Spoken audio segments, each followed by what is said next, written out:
Om Namo Bhagavate Vasudevaya. Om Namo Bhagavate Vasudevaya.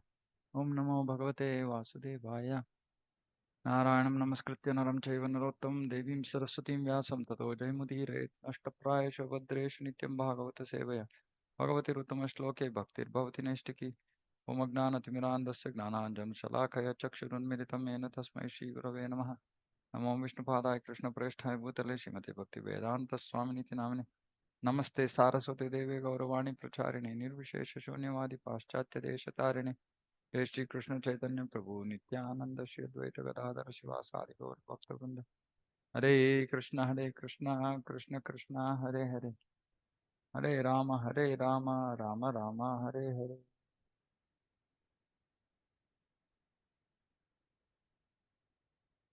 Okay, sacrifice performed by Daksha. This is the last chapter. Yeah.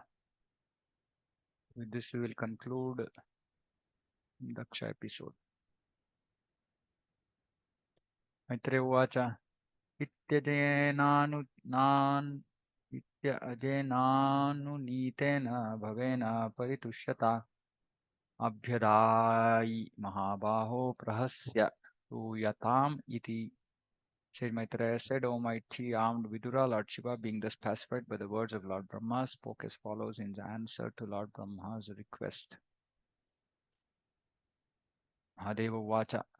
Nagam Pradesha Balanam Varnayenanuchintaye Devamaya Dandastatra Dhruto Maya. Lord Shiva said, My dear father Brahma, I do not mind the offenses created by the demigods because these demigods are childish and less intelligent. I do not take a serious view of their offenses and I punish them only in order to right them. There are two types of punishment. One is that which a conqueror imposes on an enemy, and the other is like that of a father imposes on his son. There's a gulf of difference between these two kinds of punishment. Lord Shiva is by nature a Vaishnava, a great devotee, and his name in this connection is Ashutosha. He is always satisfied, and therefore he did not become angry as if he were an enemy. He is not inimical to any living entity, rather, he always wishes the welfare of all. Whenever he chastises a person, it is just like a father's punishment of his son. Lord Shiva is like a father because he never takes seriously any offense by any living entities, especially the demigods. Same thing is true with Krishna also. Krishna chastises a person very rarely. He does, but when he does, it is more like punishment of his son, and in fact, more importantly, to make him more dear, to bring him more closer to him.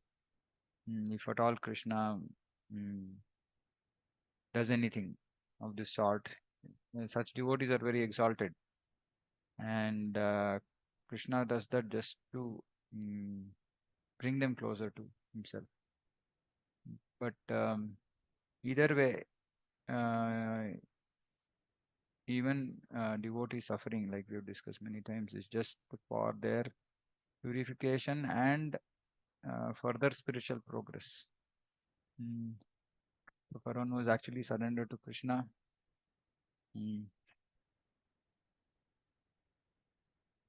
initially karma phala is their experience, but as we start making progress, every situation is manifests just so that we can make progress. There is no other reason.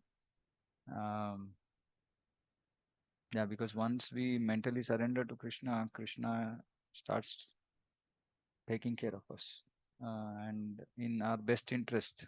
Everything that happens in a devotee's life is best interest. Best interest is basically spiritual progress. Prajapater dagdhashirshno bhavat vaja mukham shirah mitrasya chakshushe ksheta bhagam swam barhisho bhagaha. But Shiva continued, since the head of Daksha had already been burnt to ashes, he will have the head of a goat.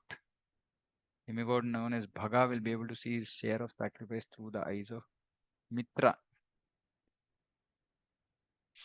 Demigod Pusha will be able to chew only through the teeth of his disciples, and if alone, he will have to satisfy himself by eating dough made from chickpea flour. The demigods who agreed to give me my share of the sacrifice will recover from all their injuries. The demigod Pusha became dependent on his disciples for chewing. Otherwise, he was allowed to swallow only dough made of chickpea flour. Thus, his punishment continued. He could not use his teeth for eating since he had laughed at Lord Shiva, deriding him by showing his teeth. In other words, it was not appropriate for him to have teeth, for he had used them against Lord Shiva. So there are some like demigods who agree to give back, give me my share, they'll recover from all their injuries. So it looks like Pusha was more inimical. So his punishment continues. बाहुभ्याम अश्विनो पूष्णो हस्ताभ्याम कृतबाहवः भवन्त्वध्वरस् अध्वर्यवशान्ये वस्तस्मश्रुर्भृगुर् भवेत्. Those who have had their arms cut off will have to work with the arms of Ashwini Kumara, and those whose hands were cut off will have to do their work with the hands of Purusha. The priests will also have to act in that manner. As for Bhrigu, he will have the beard from the goat's head. Bhrigumuni, a great supporter of Daksha, was awarded the beard of the goat's head, which was substituted for the head of Daksha. It appears from the exchange of Daksha's head. So this is important. It appears from the exchange of Daksha's head that the modern scientific theory that the brain substance is the cause of all intelligent work is not valid. See? The brain substance of Daksha and that of a goat are different. But Daksha still acted like himself, even though his head was replaced by that of a goat. The conclusion is that it is the particular consciousness of individual soul which acts. The brain substance is only an instrument which has nothing to do with real intelligence. Real intelligence, mind, and consciousness are part of the particular individual soul because it is subtle. It will be found in the verses ahead that after Daksha's head was replaced by the goat's head, he was as intelligent as he had previously been. He prayed very nicely to satisfy Lord Shiva and Lord Vishnu, which is not possible for a goat to do. Therefore, it is definitely concluded that the brain substance is not the center of intelligence. It is the consciousness of a particular soul that works intelligently. Wow, okay, such a deep philosophy. Hmm. So, mind, intelligence, and false ego. The intelligence is also being manifested by the consciousness. Hmm. The whole movement of Krishna consciousness is to purify the consciousness. It doesn't matter what kind of a brain one has, because if he simply transfers his consciousness from matter to Krishna, his life becomes successful. It's confirmed by the Lord himself in Bhagavad Gita that anyone who takes up Krishna consciousness achieves the highest perfection of life, regardless of whatever abominable condition of life he may have fallen into. Specifically, anyone in Krishna consciousness goes back to Godhead, back to home on leaving his present material body.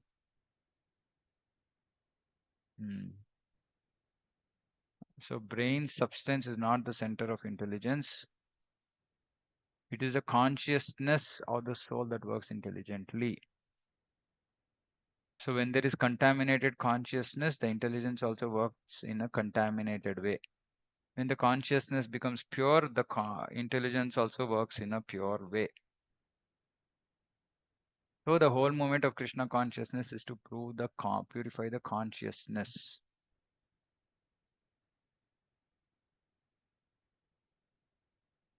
Consciousness is the attribute of the soul.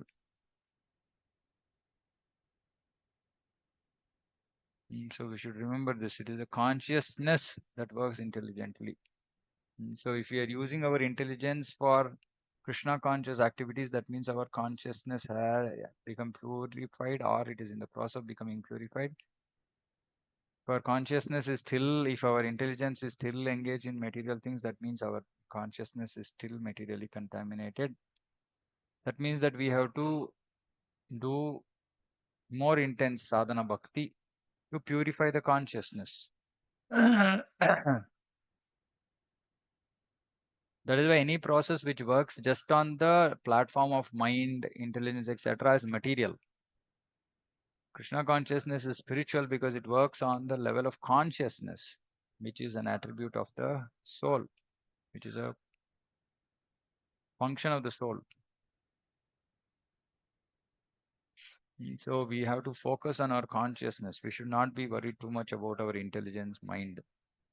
In fact, um, most people are stuck with mind, and we see many lectures are given. People speak on the platform of mind, mind control, and this and that, and all that. But that's all very mundane. That's not Krishna conscious philosophy. Krishna conscious philosophy directly works on the platform of consciousness. So it's much superior and more subtler.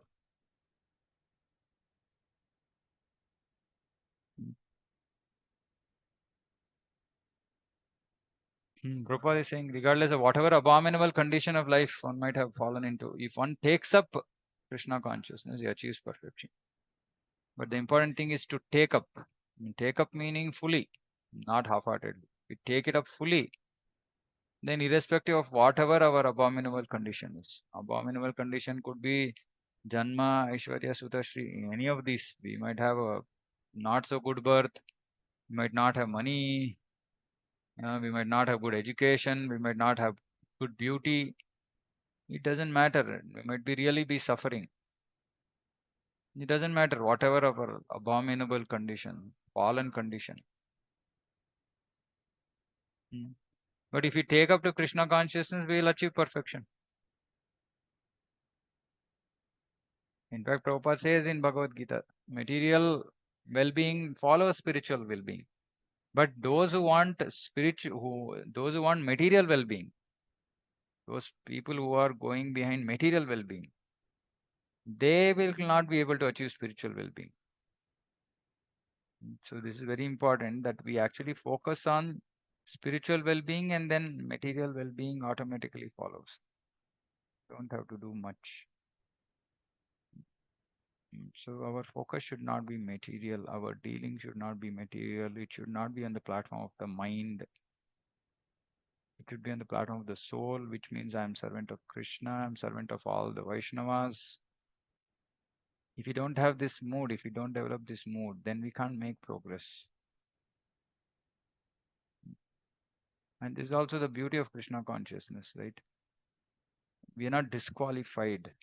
For example, in some sampradayas, unless you are born in that sampradaya, you have bona fide birth, you are not given an opportunity to come to Krishna.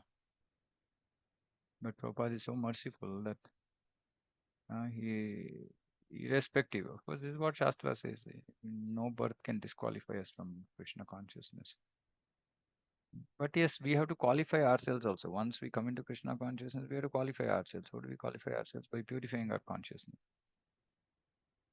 It's very, very, actually, it is revolutionary, right? Completely unlike um, normal approach of other so-called religions, etc. Maitreya Uvacha Tada Sarvani Bhutani Shutva Meedhu Tamoditam Paritushtatmabhistata Tata Sadhu Sadvityatah Pruvan. The great sage Maitreya said, my dear Vidura, all the personalities present were very much satisfied in the heart and soul upon hearing the words of Lord Shiva, who is the best among benedictors. So you should actually, Prabhupada has not translated this here for some reason. Sadhu sadhu means well done, well done. Appreciation. So when we have to appreciate, we don't clap. Vedic way of appreciation is to loudly shout out sadhu, sadhu.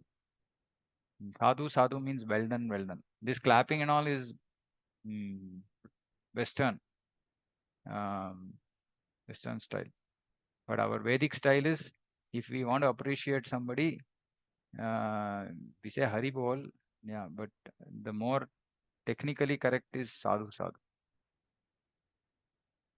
In this verse, Lord Shiva is described as Midhushtama, the best of the Benedictors.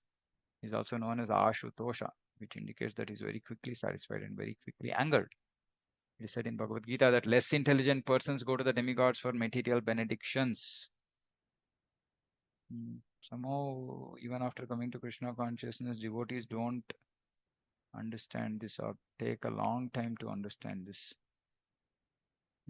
Krishna clearly says in Bhagavad Gita, Avidhi Purvakam.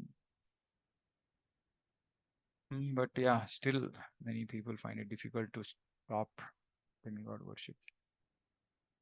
Anyway, it just shows that they have some more time before they surrender fully to Krishna. In this connection, people generally go to Lord Shiva, and because he's always quickly satisfied and gives benedictions to his devotees without consideration. Without consideration meaning mm,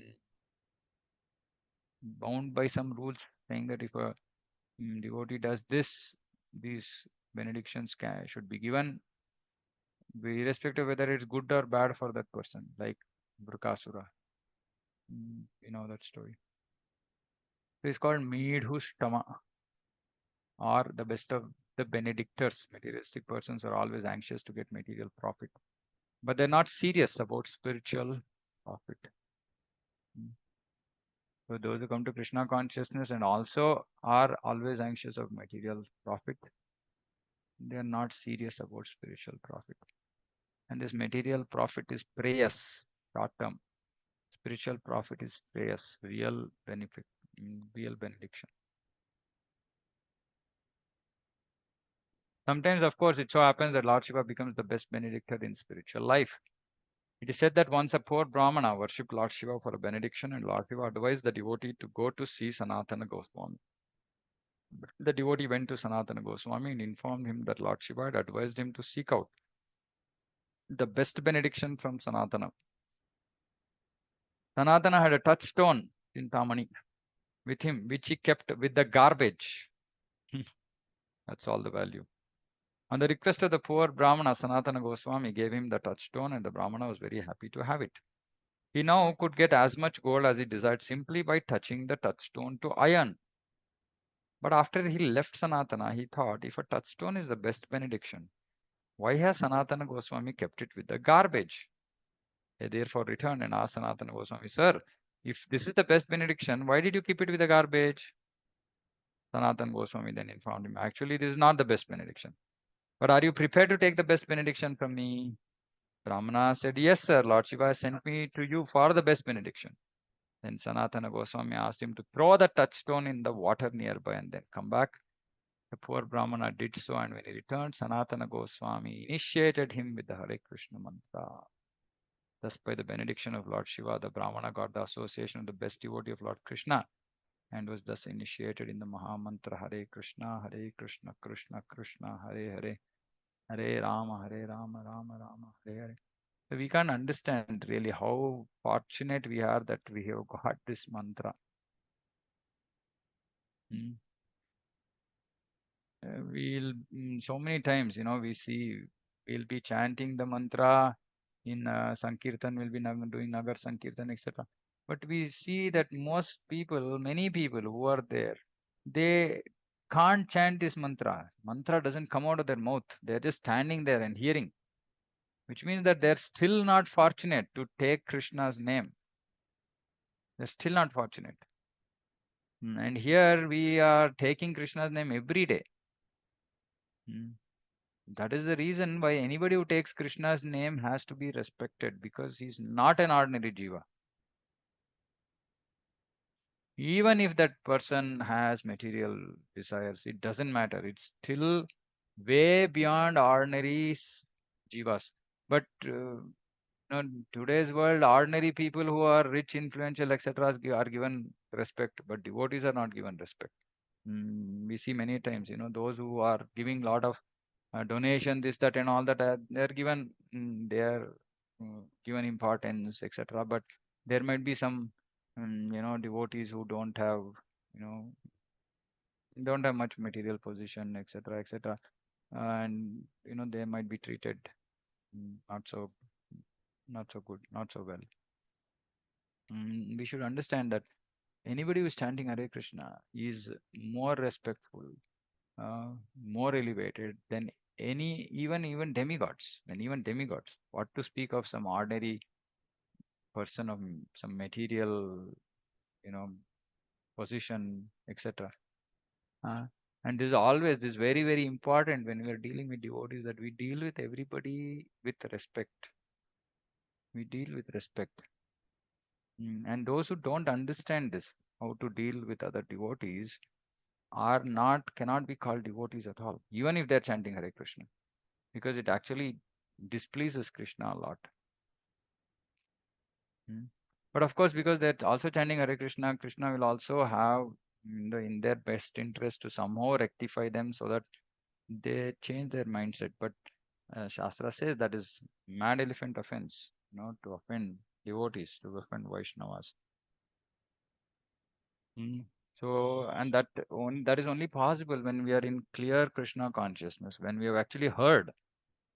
Um, we see that most devotees, they want to engage in service, but they don't want to do any hearing. They are doing chanting, but their chanting is really not chanting because they don't have clear understanding of the philosophy. And of course, they will not be chanting properly also. Very rare that devotees who don't do Shravanam chant very nicely. Very rare, very, very rare. And those who do nice Shravanam also struggle with chanting. So what about those people who don't do Shravanam at all? Don't read Prabhupada's books.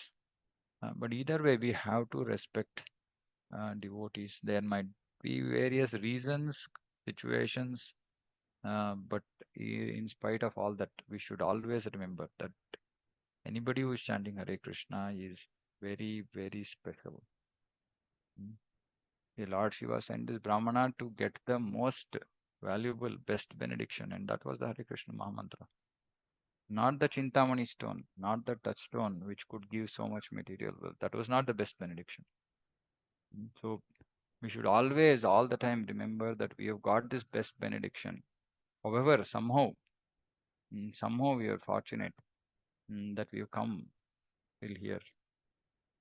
But then we should not spoil it. We should not lose this, the best of benedictions, by either becoming materially engaged, or by being offensive to other devotees, or even doing jiva himsa, even troubling normal human beings also.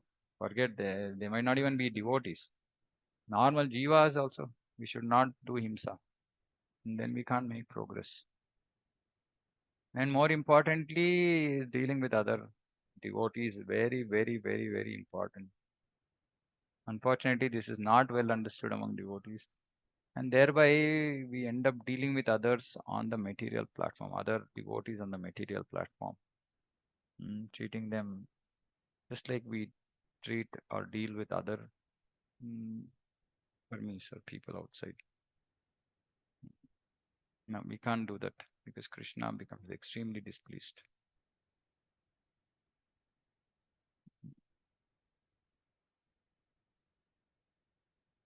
ततो मीढुवांसम् आमन्त्र्य सुनाशीरा सहस्रभिः भूयस्तद्देवयजनं स Vedaso Yayuhu. Thereafter, Bhrigu, the chief of the great sages, invited Lord Shiva to come to the sacrificial arena.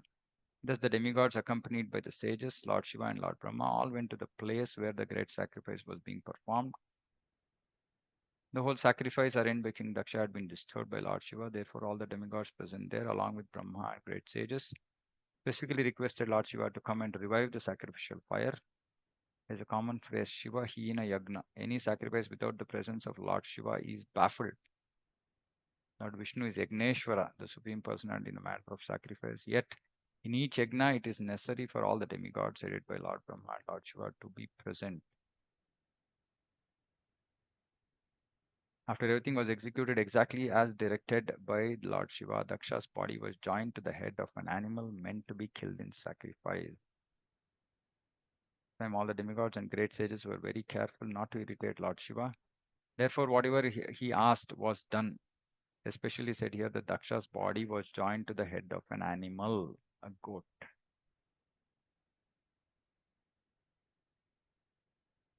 Hmm.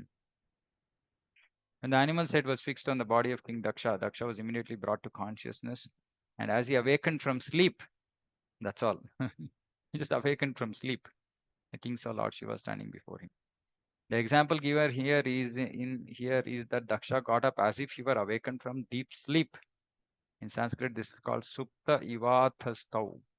Meaning is that after a man awakens from sleep, he immediately remembers all the duties which he must execute. Daksha was killed, and his head was taken away and burned to ashes. His body was lying dead. But by the grace of Lord Shiva, as soon as the head of a goat was joined to the body, Daksha came back to consciousness again. This indicates that consciousness is also individual. Daksha actually took another body when he took on the head of a goat. So he took up another body. But because consciousness is individual, his consciousness remained the same, although his bodily condition changed. And this is death. This is actually death. This is how it works. Thus, bodily construction has nothing to do with the development of consciousness. Consciousness is carried with the transmigration of the soul. There are many instances of this in Vedic history, such as the case of Maharaj Bharat. After quitting his body as a king, Maharaj Bharat was transferred to the body of a deer, but he retained the same consciousness. He knew that although formerly he was King Bharat, he had been transferred to the body of a deer because of his absorption in thinking of a deer at the time of death. In spite of his having the body of a deer, however, his consciousness is as good as it was in the body of King Bharat. The arrangement by the Lord is so nice that if a person's consciousness is turned into Krishna consciousness, there's no doubt that in his next life he will be a great devotee of Krishna, even is offered a different type of body. And we see this in all our, children in Krishna consciousness. Mm. And they already show signs of being great devotees. They are like so um, attracted to Hare Krishna Mahamantra.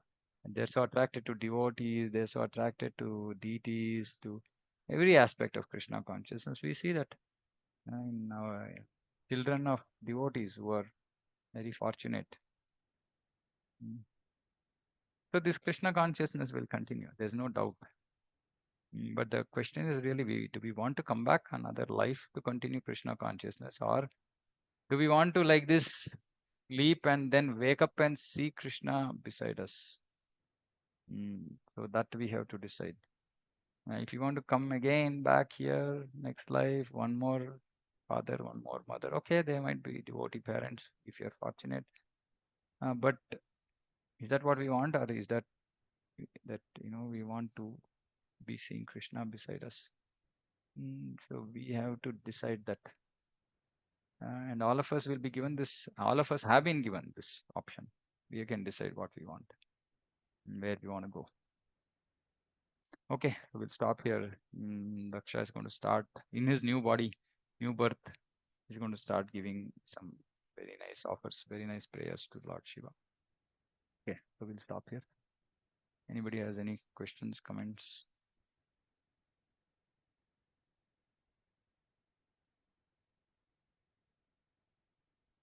Okay, no questions, no comments. We'll stop here. Bhagavatam ki jai, Jagat Guru Shri Prabhupada ki jai. Ancha kalpatarubhishta kripa sindhubhya vichapatitana pavanebhyo vaishnavebhyo namo namaha.